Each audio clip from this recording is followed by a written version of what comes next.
रहमतपुर नाम के गांव में एक घर में भुवन अपनी पत्नी सुधा और बेटी माधवी के साथ किराए पर रहता था। वो मूर्तियां बनाने का काम करता था। उनकी बनाई हुई मूर्तियां आदम कद की और बहुत ही खूबसूरत होती थी।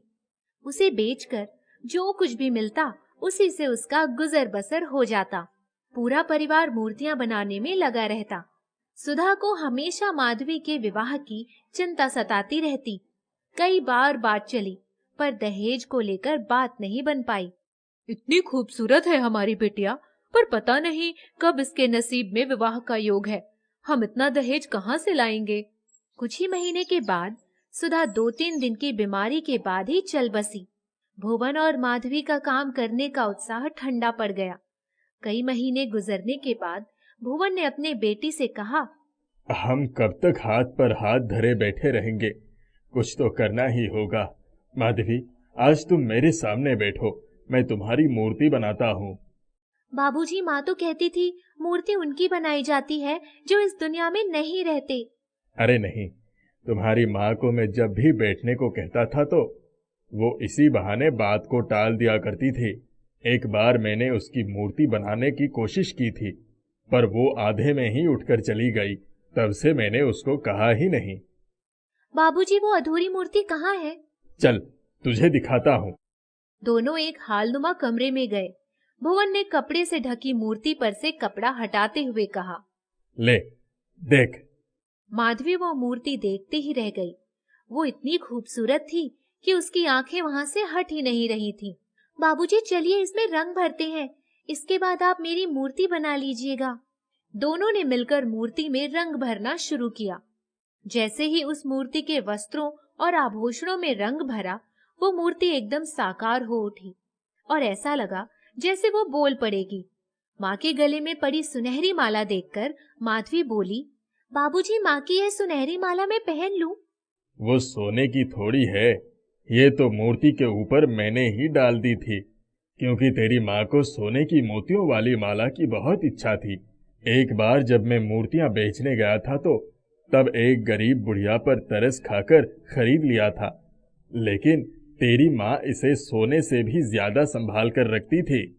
बाबूजी, चलिए आज आप मेरी मूर्ति बना दीजिए, लेकिन मैं ये माला पहनकर ही मूर्ति बनवाऊंगी। ठीक है, पहन लेना, पर कल बनवाऊंगा। आज बहुत थक गया हूँ। दूसरे दिन माधवी पूरे दिन माँ की मूर्ति के गले में पड़ी सुनहरी माला पहनकर बैठी रही और भुवन ने उसकी मूर्ति बना दी। बाबूजी, ये तो बहुत ही खूबसूरत मूर्ति बनी है, लेकिन मैं अब ये माला हमेशा ही पहनूंगी। तभी दरवाजे पर ठाकुर प्रताप सिंह का आदमी आया और उसने कहा, भुवन बाबू, ठाकुर साहब ने अपनी बेटी रत्ना की शादी का न्योता भेजा है और कहा है बिटिया को भी आना है। मैं तो नहीं जाऊंगी। वहाँ कितने बहुमूल्य वस्त्रों और आभूषणों से सजी महिलाएं होंगी। मेरे पास तो माँ की पुरानी एक ही रेशमी साड़ी है। अरे, तुम जिस जगह पर पहुंच जाती हो तो तुम्हें देखकर वैसे ही लोग मुग्ध हो जाते हैं। तुम्हें तो ईश्वर ने खुद अपने हाथों से गढ़ा है। तुम कुछ भी पहन लो, सबसे सुंदर तो तुम ही लगोगी। बाबूजी, छोड़िए भी, बातें बनाना कोई आपसे सीखे। अच्छा चलिए, मैं चलूंगी। माधवी ने माँ की रेशमी लाल साड़ी पहन ली, हल्का सा मेकअप कर लिया और गले में माँ की सुनहरी माला पहन ली। अरे, इस सुनहरी माला और साड़ी में तो मेरी बिटिया बहुत सुंदर लग रही है। माधवी भुवन के साथ जब हवेली पहुंची तो वाकई लोग उसे देखकर आश्चर्यचकित हो गए। ठाकुर साहब की दूसरी बेटी, अरे माधवी, तुम तो बहुत ही सुंदर लग रही हो। माधुरी, तुम्हारे खूबसूरत गहनों के सामने मेरे परिधान और ये माला कैसे अच्छे हो सकते हैं? अपनी शक्ल तो देखो, काला रंग, ऊपर से पीला लहंगा, ऐसा लग रहा है सरसों के खेत में भैंस खड़ी है। ऊपर से पीले चमकीले सोने के आभूषण। कुछ कहा तुमने? नहीं नहीं, मैंने तो कुछ नहीं कहा। मैं तो यही कह रही थी कि तुम्हारा लहंगा कितना खूबसूरत है। माधवी, चलो, दीदी की जयमाला का समय हो गया है। चलो, तुम भी चलो। ना बाबा, मैं क्या करूंगी वहां जाकर, तुम जाओ। माधुरी उसका हाथ पकड़कर जबरदस्ती ले गई। ठाकुराइन ने माधवी को देखते ही कहा, माधुरी, इसको कहाँ से ले आ रही है? ये इतनी खूबसूरत है कि कहीं लड़के का मन इसी पर ना आ जाए, वो इसी को जयमाला न डाल दे। माधवी ने उनको कानाफूसी करते देखा तो वहां से खिसक गई। वो चुपचाप आकर एक जगह पर बैठ गई। उसके बगल वाली कुर्सी पर एक बूढ़ी औरत बैठी थी। उसने माधवी से कहा, तुम कहाँ रहती हो बेटी? आप मुझसे कुछ कह रही हैं? हाँ हाँ, मैं तुमसे ही पूछ रही हूँ। जी बगल में ही मेरा घर है। मेरे बाबूजी मूर्ति बनाते हैं। कल ही उन्होंने मेरी एक मूर्ति बनाई है। अच्छा, क्या नाम है तुम्हारे बाबूजी का? जी भुवन। कल दोपहर को मैं तुम्हारे घर आऊंगी और मूर्ति देखूंगी। जी ठीक है। तभी शोर मचा और सारे लोग जयमाल देखने के लिए उठ गए। अम्मा आप भी चलिए ना। नहीं नहीं बेटी, तुम जाओ, मैं यहीं ठीक हूँ। मैं उतनी दूर नहीं चल पाऊंगी। चलिए मैं आपको लेकर चलूंगी। माधवी ने उन्हें सहारा देकर जयमाल के स्टेज के सामने पड़े सोफे पर बिठा दिया और खुद खड़ी होकर जयमाल देखने लगी। जयमाल देखने के बाद जब वो वहां पहुंची तो बूढ़ी अम्मा वहां नहीं थी। वो भुवन के पास आ गई। बाबूजी अब चलिए खाना खा लेते हैं और घर चलते हैं। हाँ बेटी, मैं तुम्हें ही ढूंढ रहा था, कहाँ चली गई थी? माधवी ने उस बूढ़ी औरत से बहुत सारी बातें बताई। वो लोग खाना खाने के लिए गए और खाना खाकर अपने घर आ गए। दूसरे दिन जब वो सुबह सुबह ही रसोई में खाना बना रही थी, तभी दरवाजे पर दस्तक सुनाई पड़ी। उसने दरवाजा खोला तो सामने ही कल वाली बूढ़ी औरत खड़ी थी। आप इतनी सुबह सुबह? हाँ बेटी, मैं मूर्ति देखना चाहती हूँ। आइए आइए। वह उनको सहारा देकर ले आई और तखत पर बिठा दिया। बाबूजी देखिए कौन आया है। भुवन के हाथ मूर्ति बनाने में लगे हुए थे। अभी आया। चलो मुझे वहीं ले चलो जहाँ मूर्तियां रही। हॉल में बहुत सारी सजीव मूर्तियों को देखकर वो औरत आश्चर्यचकित हो गई। ये मूर्तियां मुझे खरीदनी हैं। सारी मूर्तियों का कितना दाम है? अब माझी, इन बेजुबान मूर्तियों का आप क्या करेंगी? मेरे पास इतना समय नहीं है। सब अच्छे से पैक कर दो। मैं तुम्हें इनकी मुंह मांगी कीमत देने को तैयार हूँ। आप जो उचित समझे दे दीजिए। उस औरत ने अपने पर्स में से 25,000 रुपए निकालकर भुवन के हाथ में रख दिए। इतनी रकम तो उसने आज तक देखी ही नहीं थी। माधवी और उसकी माँ की मूर्ति छोड़कर भुवन ने सारी मूर्तियों को पैक कर दिया। इन दोनों का कितना दाम है? नहीं माझी, ये तो मैंने अपनी पत्नी और बेटी की मूर्ति अपने लिए ही बनाई थी। ठीक है, पर मुझे तो ये बहुत अधिक पसंद है। इसकी मैं तुम्हें 20,000 रुपए देने के लिए तैयार हूँ। लेकिन माझी। बाबूजी दे दीजिए ना, ऐसी मूर्ति आज आप फिर बना लीजिएगा। भुवन ने उसको भी पैक करके दे दिया और वो औरत बोली, अभी मैं किसी को भेजकर ये सारी मूर्तियां मंगवा लूंगी। और हाँ, अब से आप लोग जितनी भी मूर्तियां बनाएंगे वो सारी मूर्तियां मैं खरीद लूंगी। यह कहकर वो चली गई। थोड़ी ही देर में दो आदमी आए और मूर्तियां लेकर चले गए। भुवन और माधवी की खुशी का ठिकाना नहीं था। बार बार पैसे गिन रहे थे। बाबूजी, इसके पहले तो हमने बहुत मूर्तियां बनाई हैं, पर ऐसा खरीदार तो कभी नहीं मिला। हाँ, नया तो कुछ भी नहीं है, पर जब से तूने ये सुनहरी माला पहनी है तब से ही कुछ न कुछ अच्छा क्या बहुत अच्छा हो रहा है। बाबूजी, मैं भी सोच रही थी कि हम लोग इतने सालों से इस घर में रहते हैं, ठाकुर साहब ने आज तक कभी नहीं बुलाया। इतनी बड़ी बड़ी दावतें हुई उस हवेली में। माँ की कितनी इच्छा होती थी ठाकुर साहब के यहाँ जाने की। हाँ बाबूजी, अब तो मुझे पूरा विश्वास है कि जरूर ये सुनहरी माला जादुई है।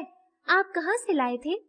ये तो बहुत सालों पहले जब मूर्तियां बेचने गया था तब एक बूढ़ी औरत आकर गिड़गिड़ाने लगी थी कि मैं उसकी माला खरीद लूं। अच्छा, वो बूढ़ी औरत कहाँ रहती है? कुछ बताया था उसने? नहीं बाबूजी, ये तो मैंने पूछा भी नहीं। दूसरे दिन ही उन्होंने बहुत सारी चीजें खरीद ली। कुछ ही दिनों में उन्होंने वहीं पास में एक घर भी खरीद लिया। अभी वो अपने नए घर में जाने की तैयारी कर रहे थे कि उनके घर के सामने एक बड़ी सी गाड़ी आकर रुकी और एक लड़का आया। ये भुवन मूर्तिकार का घर है? हाँ, मैं हूँ भुवन। कहिए, क्या बात है? जी, मेरा नाम चंदर है। आपकी बनाई हुई मूर्ति मैंने किसी प्रदर्शनी से खरीदा था। क्या मैं जान सकता हूँ कि जिस लड़की की मूर्ति आपने बनाई थी उसको आप जानते हैं? लेकिन आपको मेरे घर का पता किसने दिया? वो तो उसी मूर्ति के पास लिखा था। उसी समय माधवी आ गई। उसके आते ही, देख बेटी, ये क्या पूछ रहे हैं? तू देख, मुझे काम करना है। भुवन अंदर चले गए। वाह, मैंने तो कभी सपने में भी नहीं सोचा था कि मैं आपको साकार रूप में देखूंगा। मतलब? मैंने जब से वो मूर्ति देखी है, हमेशा यही सोच रहा हूँ कि काश मैं कभी उस लड़की से मिल पाता। मुझे अत्यंत खुशी है कि आप मेरे सामने खड़ी है। माधवी, जल्दी करो बेटी, सामान ले जाने का वक्त हो गया है। जी पिताजी, आई। आप लोग बहुत व्यस्त हैं, मैं दूसरे दिन आ जाऊंगा। असल में हमें अपने घर में सामान ले जाने की जल्दी है। मैं कुछ मदद करवा सकता हूँ। आइए। माधवी, तुम देख लो, कुछ रह ना जाए। मैं सामान ले जाने का कुछ इंतजाम करके आता हूँ। क्या सामान बहुत ज्यादा है? नहीं, हमारे पास ज्यादा सामान तो नहीं है, बस कुछ मूर्तियां ही है जिन्हें संभाल कर ले जाना है। आप कहीं मत जाइए, मैं अपनी गाड़ी से सामान पहुंचाने की आपकी मदद करूंगा। अरे, आप क्यों परेशान हो रहे हैं? हम कुछ न कुछ कर ही लेंगे। लेकिन चंदर नहीं माना। उसने पूरा सामान गाड़ी से ही पहुंचा दिया। वे लोग अपने नए घर में आ गए। आप लोग आराम करिए, मैं कल फिर आऊंगा। वो चला गया। माधवी, आज तो मैं बहुत थक गया हूँ, कुछ खाऊंगा नहीं। बाबूजी, वो चंदर कुछ फल रख गए हैं, चलिए वही खा लेते हैं। उसने तुमसे कुछ कहा क्या? नहीं बाबूजी। दूसरे दिन सुबह सुबह ही चंदर अपने साथ बहुत सारा खाने पीने का सामान लेकर आ गया। अरे, इतना सारा सामान? बाबूजी, मैं आपको बाबूजी कह सकता हूँ? हाँ हाँ, क्यों नहीं। बाबूजी, मैं आपसे एक विनती करना चाहता हूँ। हाँ, बोलो। मैं माधवी से शादी करना चाहता हूँ। बेटा, हम तो बहुत गरीब हैं, कहाँ तुम कहाँ हम। बाबूजी, आप इसकी चिंता मत करें, आपका कोई खर्च नहीं होगा। मेरी बेटी तुम्हारे साथ बहुत खुश रहेगी। कुछ दिनों में ही दोनों की शादी हो गई। दोनों बहुत खुश थे। चंदर के माता पिता नहीं थे, इसीलिए वो भुवन को भी अपने साथ ले गया। जादुई सुनहरी माला ने माधवी का जीवन बदल दिया। ख्याति एक अनाथ बच्ची थी। छोटी सी उम्र में ही उसकी माँ ने उसे एक अनाथ आश्रम के पास छोड़ दिया था और खुद आत्महत्या करके इस दुनिया से विदा हो गई। दरअसल ख्याति एक बिन ब्याही माँ के कोख से जन्मी बच्ची थी। समाज के डर के मारे उसने ये कदम उठाया था। ख्याति की मौसी लता को जैसे ही पता चला कि वो एक अनाथ आश्रम में है, वो उसे वहां से निकालकर अपने साथ अपने घर ले आई। लता के हाथों में बच्चा देख लता का पति सुधीर आश्चर्य में पड़ गया। ये बच्ची किसकी है? तुम कहाँ चली गई थी? सुबह से मैं तुम्हें ढूंढ रहा हूँ। ये बच्ची मुझे रास्ते में पड़ी हुई मिली। उसे रोता देख मुझसे रहा न गया और मैं उसे अपने साथ ले आई। लता अपने पति से झूठ कहती है क्योंकि वो नहीं चाहती थी कि उसकी मरी हुई बहन का नाम बदनाम हो। अच्छा हुआ तुम इसे अपने साथ ले आई। बेचारी बच्ची कितनी मासूम है, न जाने कैसी निर्दयी माँ है जिसने ऐसी फूल सी बच्ची को सड़क पर मरने के लिए छोड़ दिया। सुधीर और लता ख्याति को अपनी बेटी की तरह पालने लगे। कुछ ही समय में ख्याति उनकी लाडली बन गई। एक दिन लता श्रृंगार कर रही थी, तभी नन्ही ख्याति ने अपने लड़खड़ाते कदम से अपनी माँ के पास आई और वहां रखा हुआ नेल पॉलिश लेने लगी। उसकी ऐसी मासूम हरकत देख लता मुस्कुराए बिना नहीं रह सकी। अले मेरी नन्ही परी को क्या चाहिए? आपको ये नेल पॉलिश लगानी है? हाँ माँ, मुझे नेल पॉलिश लगा दो। लता अपनी छोटी सी गुड़िया को नेल पॉलिश लगाती है।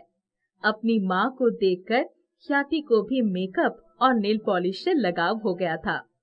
वो आए दिन अपनी माँ से नेल पॉलिश लगवाने लगी। कई साल बीत गए और देखते ही देखते वो बड़ी हो गई। एक दिन सुधीर और लता आंगन में बैठे हुए थे, तभी उनकी एक पड़ोसन उनके घर आती है। नमस्ते भाभी जी, कैसी हो? मैं बिल्कुल ठीक हूँ, बताइए कैसे आना हुआ?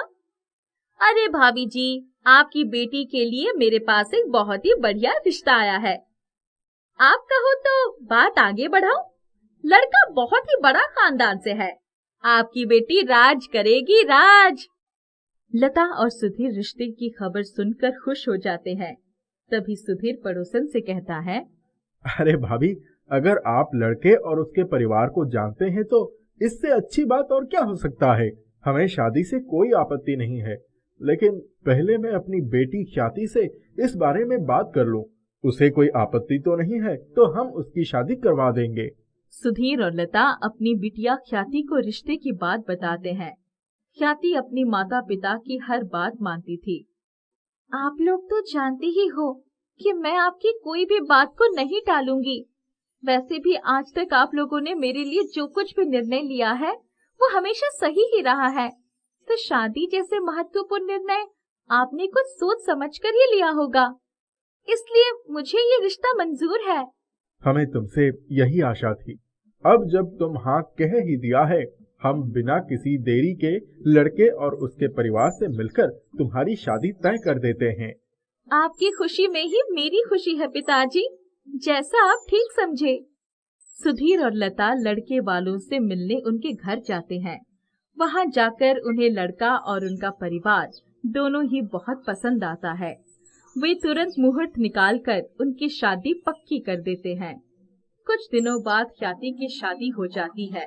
वो विदा होकर अपने ससुराल चली जाती है। शुरू में ख्याति अपने ससुराल में काफी खुश थी, लेकिन धीरे धीरे उसे अपने पति रोहन की असलियत पता चलने लगी। रोहन को जुआ खेलने का बहुत शौक था और वो रोज रात दारू पीकर घर आता और ख्याति को मारता था। एक दिन अपने जुए की लात के कारण रोहन अपना सब कुछ हार जाता है। रोहन की माँ को इस बारे में जानकारी मिलती है। मुझे तुझे अपनी माँ कहते हुए शर्म आ रही है। 1000 बार समझाया था तुझे कि ये सब बुरे काम छोड़ दे, ये सब चीजें तुझे सिर्फ ले डूबेगी, लेकिन तूने मेरी एक ना सुनी। रोज रात आकर मेरी बहू को मारता पीटता है। तू निकल जा यहाँ से। तूने तो हमें कहीं का नहीं छोड़ा। तेरी वजह से हमारे सर से छत भी चली गई।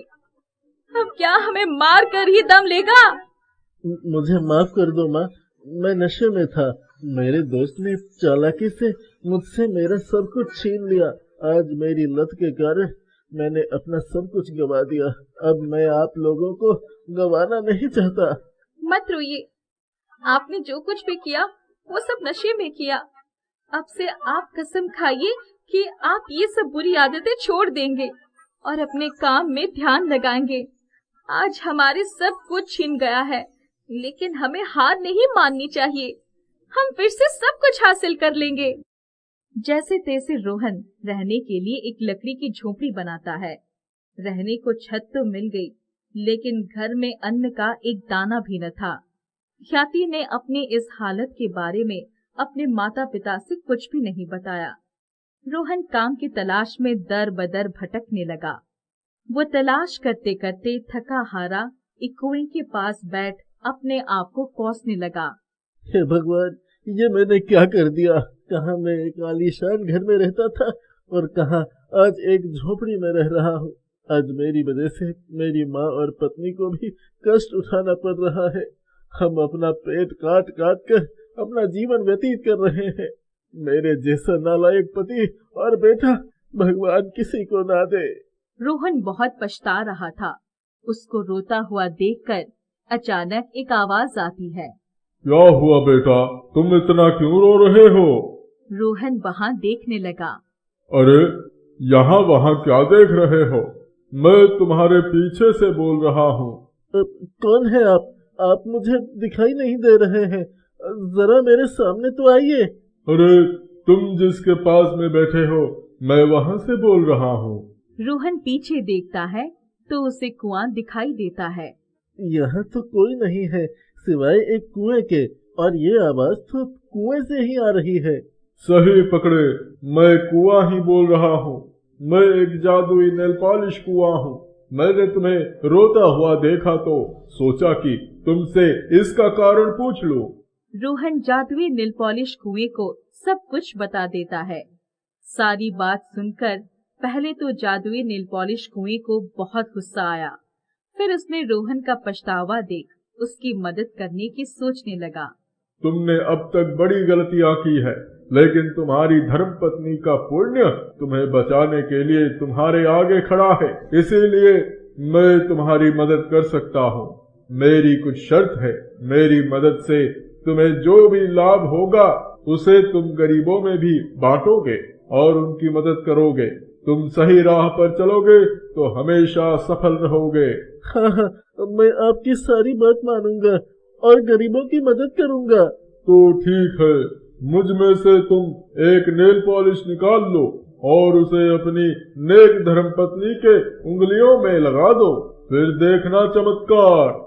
रोहन खुश होकर अपनी पत्नी के पास जाता है और उसे सारी बातें बता देता है। ख्याति रोहन के कहने पर वो नेल पॉलिश अपने हाथ में लगा लेती है। आपके कहने पर मैंने नेल पॉलिश तो लगा लिया, लेकिन इससे कुछ फायदा तो नहीं हुआ। कहीं आप दोबारा पी कर तो नहीं आए हो? अरे नहीं बाबा, मैंने कोई नशा नहीं किया है। मैंने तुम्हें जो कुछ भी बताया है वो सब सच है। अगर ये सब कुछ सच होता तो हमें कोई चमत्कार जरूर दिखाई देता। ये आपका कोई वहम होगा। आप वो सब बातें भूल जाइए और घर के बारे में सोचिए। ख्याति इतना कहकर घर के बाहर जाती है और साफ सफाई करने लगती है। वो जैसे ही झाड़ू लेती है, अचानक से देखती है कि घर अपने आप साफ हो जाता है। उससे यकीन नहीं हो रहा था कि ये सब कुछ कैसे हो गया। फिर वो बर्तन धोने जाती है। बर्तन छूते ही सारे बर्तन साफ हो जाते हैं। ख्याति अपने सास और पति को बुलाती है। क्या हुआ? क्यों बुला रही हो? अरे आपकी बात तो सच हो गई। सच में एक जादुई कुएं की नेल पॉलिश है। मैंने अभी जैसे ही झाड़ू को हाथ लगाया तो पूरा घर अपने आप ही साफ हो गया। अरे वाह, ये तो सच में चमत्कार हो गया। ख्याति अपनी झोपड़ी को छू लेती है। झोपड़ी छूते ही वो एक आलीशान महल में बदल जाता है। ख्याति और उसका परिवार ये चमत्कार देखकर बहुत खुश हो जाते हैं। धीरे धीरे उस जादुई कुएं की नेल पॉलिश की वजह से व्यापार में बहुत तरक्की होती है और वे लोग अमीर बन जाते हैं। रोहन गरीबों की मदद करने लगता है। वो बड़ा अमीर बन जाता है। कुछ दिनों के बाद दौलत से अंधा होकर रोहन गरीबों को भूल जाता है। उनकी धर्मपत्नी उसे समझाती है, लेकिन वो उसकी बात पर ध्यान नहीं देता। अचानक उसके व्यापार में घाटा होने लगता है। उसके पास रुपए पैसों की कमी हो जाती है, कर्ज बढ़ जाता है। ख्याति, अब क्या करूं? सारा व्यापार चौपट हो रहा है। मैंने तो आपको समझाया था, लेकिन आप नहीं माने। आप अपने वादे भूल गए और उसका यही अंजाम हो रहा है। आप नेल पॉलिश के जादुई कुएं के पास जाइए। रोहन जादुई कुएं से मिलने के लिए चला जाता है। उसे रास्ते में जो भी गरीब भिखारी मिलते हैं, वो उन्हें रुपए पैसे देता हुआ चला जाता है। कुछ देर के बाद वो जादुई कुएं के पास पहुंच जाता है। रोहन, तुम अपना वादा भूल गए थे। तुम्हारी नेक धर्मपत्नी के कहने पर तुमने पुनः सही राह पकड़ ली है। अब उसे मत छोड़ना। ये लो, मैं तुम्हें फिर से एक नेल पॉलिश दे रहा हूँ। ये भी तुम्हारी धर्मपत्नी के लिए ही है। रोहन हाथ जोड़कर जादुई कुएं को धन्यवाद कहकर घर की तरफ चल पड़ता है। रोहन अच्छे कर्म करके और अपना वादा पूरा करते हुए एक बहुत ही कामयाब आदमी बनता है। वे गरीब और जरूरतमंदों की मदद करने लगते हैं। ऐसा लगता है रोहन और उसका परिवार एक अच्छी और सुखद जिंदगी व्यतीत करने लगता है। छोटा गोलू भूख से परेशान होकर अनाज के डब्बे ढूंढने लगा, लेकिन इस बार उसे निराशा ही हुई। उसने कुछ देर से सोचा, बेचारा, और हर डब्बे को हटाकर देखने लगा। कुछ चावल, गेहूं, दाल के दाने आसपास गिरे हुए मिले। उसने उन्हें उठा लिया। एक बर्तन में उन्हें धोकर फिर पानी में मिलाकर नमक हल्दी डालकर चूल्हे पर रख दिया। अब तो कुछ लाल टमाटरों को ढूंढना पड़ेगा, वरना कुछ दानों से अपने पेट के चूहे नहीं मानेंगे। मन्नू चाचा के खेत में बड़े बड़े टमाटर रहते हैं। कुछ ही देर के बाद गोलू के हाथ में मन्नू चाचा के खेत के कुछ टमाटर आ गए थे। बहुत भूख लगी है, 2-4 टमाटर पेट में डाल दूं तो कब आगे बढ़ूं? गोलू टमाटर खा रहा था। इतने में मन्नू चाचा ने आकर उसका हाथ पकड़ लिया। क्या रे गोलुआ, चोरी करने के लिए मेरा ही खेत मिला था? इतने सारे टमाटर तोड़ लिए। आज के बाद अगर मेरे खेत के आसपास नजर भी आया तो समझ कर रखना, मार मार कर तेरा सर गंजा कर दूंगा। चाचा बहुत भूख लगी थी सो टमाटर खा लिया, मैं चोर नहीं हूँ।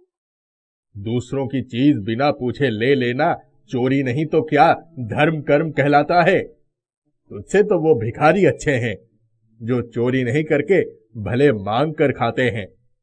बाकी के टमाटर रख दे और भाग कर जा यहां से। मैं तेरी गंदी सूरत देखना नहीं चाहता हूँ।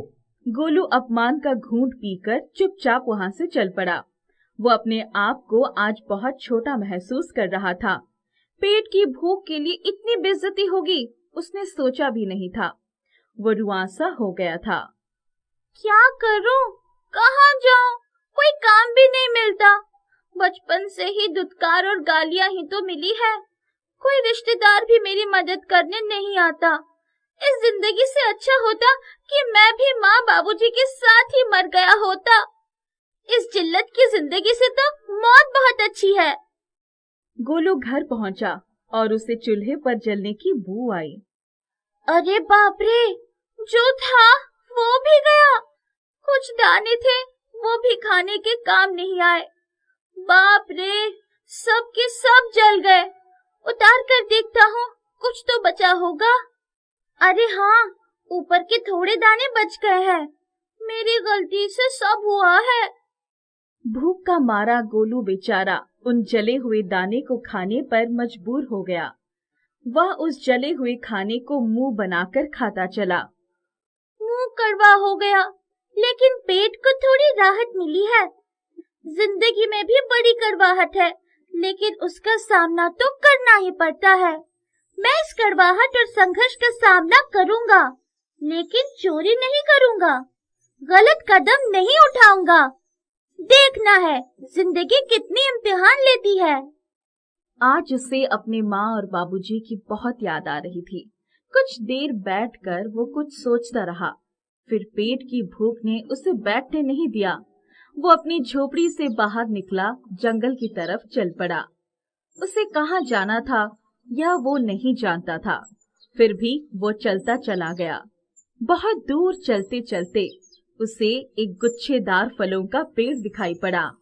उसके कदम रुक गए।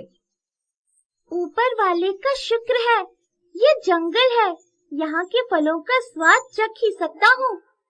ये कोई चोरी नहीं होगी। अरे, ये तो लीची का पेड़ है। बस फिर क्या था, गोलू ने लीची के गुच्छे तोड़ लिए। कुछ लीचियां थी और उन्हें वो ना गिनते हुए खाने लगा। रस्सेदार लीची का मजा आने लगा। बहुत मीठा स्वाद है। किसी ने सच ही कहा है, सब्र का फल ना मीठा होता है। शायद उसने भी बड़ी देर के बाद लीची जैसा फल खाया होगा। गोलू इतना कहते ही लीची के पेड़ से आवाज आई। मेरे दोस्त, हिम्मत और मेहनत का फल भी मीठा होता है। अरे वाह, तुम तो बोल सकते हो।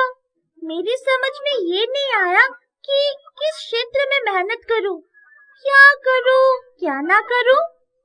जहाँ चाहो वहीं मेहनत कर सकते हो। अगर इरादे पक्के हैं और हौसला बना रहे तो हर मुश्किल आसान हो जाती है। मैं जानता हूँ तुमने अपने जीवन में बहुत दुख सहा है। उन दुखों ने ही तुम्हें मजबूत बना दिया है। अब तुम्हें मजबूत कदमों के साथ आगे बढ़ना होगा। कोशिश करके देखो, सफलता अवश्य मिलेगी।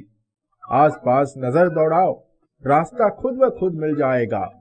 गोलू का पेट भर गया था। उस पर लीची की बातों ने गहरा असर किया। उसने आसपास नजर दौड़ाई। ये जगह तो बहुत अच्छी है। बहुत ही प्यारा लीची का पेड़ भी है। पास में नदी भी बह रही है। सामने खाली जमीन भी है। साग सब्जी और अनाज की खेती हो सकती है। बस एक छोटी सी कुटिया बनानी पड़ेगी। जमीन को सही करके खेत बनाना होगा। अब घर चलता हूँ और सामान लेकर 1 या 2 दिन में यही बसेरा करता हूँ। दोस्त, बहुत सही राह पर निकले हो। मंजिल की पहचान भी हो गई है। गोलू अपने दुख भूल गया। उसके जीवन में नई योजना जन्म लेने लगी। वो घर गया और उसने अपने मन में नए आशियाने तो बनाने का पूरा खाका तैयार कर लिया। 2 दिन के बाद वो अपनी मंजिल की तरफ चल पड़ा। उसने एक खच्चर पर घर का सारा सामान लाद लिया था। आज वही रास्ते उसे प्यारे लग रहे थे। जब रास्ते मंजिल से ज्यादा खूबसूरत बन जाते हैं, तब सफर का मजा ही कुछ और होता है। उसके मन में नया हौसला जन्म ले चुका था। वो चलते चलते अपनी मंजिल पर पहुंच गया। उसने अपना सामान उतारा और आसपास नजर डाली तो चौंक गया। उसने पहले जहां लीची का फल खाया था, आसपास लीची के कई छोटे पौधे उगाए थे। अरे, इतनी जल्दी लीची के बीज से पौधे बन गए और बड़े भी हो गए। ये कैसी लीला है मुरली वाले की। 1 2 3 4, अरे पूरे 15 पौधे हैं। हाँ, अब मुझे भी कुछ करना होगा। हिम्मत है मर्दा तो मदद है खुदा। अब मैं इन सभी पौधों को सम्मान की जगह पर लगा दूंगा। एक दूसरे के बीच में दूरी बनी रहेगी तो ये फलेंगे और बहुत सारे फल भी देंगे। गोलू ने बड़ी मेहनत करके लीची के सभी पौधे अलग अलग जगहों पर लगा दिए। उसने अपने रहने के लिए एक छोटी सी कुटिया भी बना दी। इसके बाद उसने मुड़कर देखा तो बड़ा लीची का पेड़ बहुत सारे फलों से लद गया था। प्यारे दोस्त, तुमने मेहनत की है तो फल अवश्य मिलेगा। मैं जमीन को सही करके खेत बनाना चाहता हूँ। चारों तरफ सिंचाई का इंतजाम करना चाहता हूँ, लेकिन मेरे पास साधन नहीं है, औजार नहीं है। मेरे दोस्त, मेरे फल किस दिन काम आएंगे? यही तुम्हारे लिए राह बनाएंगे। समझ गए? समझ गया दोस्त, सब कुछ समझ गया। जिसके सर पर तुम्हारे जैसे दोस्त का हाथ हो, उसकी हर मुश्किल आसान हो जाएगी। गोलू ने बहुत सारे लीची के फल तोड़े और बाजार में ले जाकर बेच दिया। बहुत ही उम्दा लीची होने के कारण भाव भी बहुत अच्छा मिला। गोलू ने अच्छा औजार खरीदे और कुछ घर का सामान खरीदा और खच्चर पर लादकर अपने निवास स्थान के पास चला आया। गोलू ने आसपास की जमीन को खेती लायक बनाना शुरू कर दिया और दूसरी तरफ लीची के छोटे छोटे पौधे बड़े होने लगे। वो बहुत ही जल्दी तैयार हो गए। वो दिन भी आ गया जब सारे लीची के पेड़ बहुत सारे फलों से सज गए। दूसरी तरफ गोलू ने साग सब्जी और अनाज की खेती भी की। उसे व्यापार में अच्छा खासा लाभ होने लगा और माली हालत सुधरने लगी। उसने एक शेरू नाम का कुत्ता भी पाल लिया। एक दिन जोरों की बरसात होने लगी। चारों तरफ पानी ही पानी नजर आने लगा। पास की नदी में बाढ़ आ गई और बाढ़ का पानी गोलू के घर तक आ गया। शेरू भौंकने लगा। गोलू घर के बाहर आ गया। अरे बाप रे, इतना पानी, सब कुछ डूब गया। चलो शेरू, यहाँ से निकलने में ही भलाई है। गोलू अपने खच्चर और शेरू के साथ वहां से चल पड़ा। लीची के पेड़ ने पास में एक ऊंचा टीला बना दिया। गोलू, सबके साथ टीले पर विश्राम करो। प्रकृति के कोप से मत डरो, सब कुछ ठीक हो जाएगा। दूसरे दिन गोलू ने देखा तो उसकी कुटिया पानी में बह गई थी। वहां कुछ भी शेष नहीं था। सारी फसल बर्बाद हो चुकी थी। हे भगवान, ये क्या हो गया? सब कुछ मिट गया। सारी मेहनत पर पानी फिर गया। सारी बचत की हुई दौलत भी बह गई। शायद इसलिए यहाँ लोग बसेरा नहीं करते। अब सब कुछ कैसे ठीक हो जाएगा?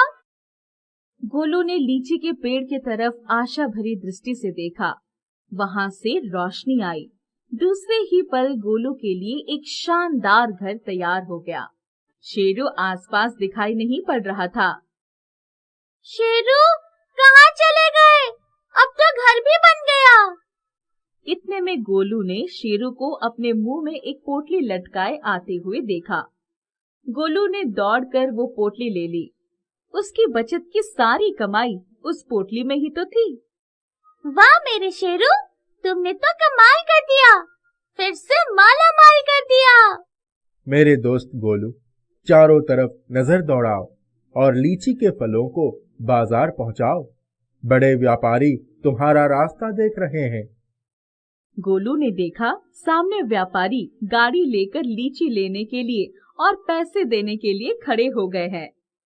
हाँ दोस्त, मुश्किल आती है लेकिन उनके बीच से ही राह भी निकल आती है।